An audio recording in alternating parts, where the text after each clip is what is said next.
Lockheed Martin, the world's biggest defense contractor, is looking at ways to tighten cybersecurity after it suffered what is being called a tenacious hack attack earlier this month. Lockheed is the maker of the military's new F-35 fighter jet, said the attack was found almost immediately and no data was lost. The Pentagon says the impact on the military is, quote, minimal, but the attack is raising some concerns about hackers who are trying to steal top-secret defense data.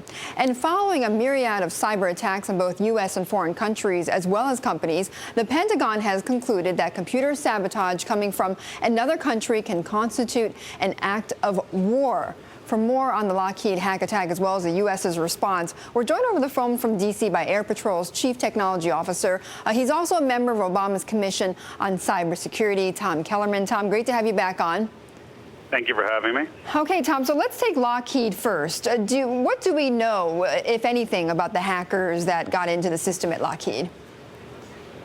Well, what we must know is that they are very sophisticated because Lockheed Martin has one of the better cybersecurity environments in the world, especially since they were breached in 2003 by the Chinese under the code name of the investigation Titan Rain. And since then, they've very much battened down their hatches and created real defense in depth. So these must be sophisticated attackers. What are the chances, Tom, and I know this is some speculation here, but what are the chances this could be state-sponsored? More than likely it is. The problem is it's not just one of the two states that we normally traditionally focus on, those being Russia and China. Now the reality of the nature of cyberspace is because it's become an arms bazaar and literally an arms race, you have dozens of countries with the same types of cyber capabilities that are proficient enough to break into a contractor of this size.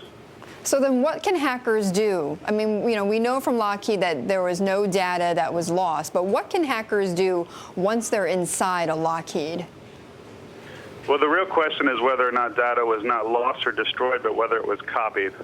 And more importantly, whether or not those systems were colonized, basically backdoored, and the hackers used Lockheed systems to then infiltrate a myriad of defense networks and federal networks that rely upon Lockheed Martin systems for continuity of operations. All right. Well, then, in that sense, is this one of many? Is this a test or what? I think the reason why DHS and NSA are involved in this one is they don't want to have the same slow response they had in 2003 with Titan Rain. And to that point, they want to make sure that these hackers are not capable of burrowing deeper into all those systems that touch the military defense industrial complex.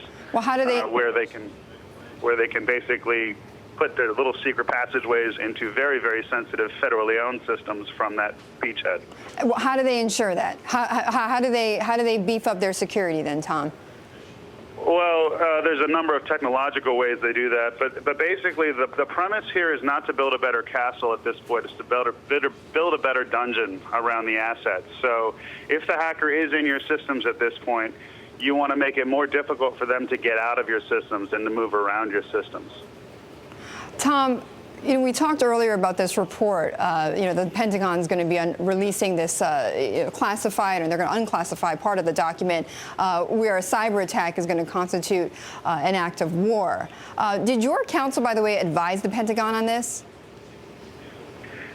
Much of what we recommended as part of the commission is when the cyber attack reaches a level of magnitude where it either causes physical destruction of critical infrastructures like finance, energy, transportation, healthcare, or essential government services. At that point, or the death of human life, the loss of human life for that matter, at those points therein, it should constitute a kinetic or a physical response. But the problem there is, right, which has been the problem with all these attacks, is there's no certainty about where the origins are. Yeah, attribution is extremely difficult. It rarely even happens in most of the cases because most sophisticated hackers will use poorly secured systems in corporations or home networks to launch their attacks. Okay. All right. Well, I'm sure there's going to be more to come on this story. Tom, thank you very much. We really appreciate you joining us. Tom Kellermann.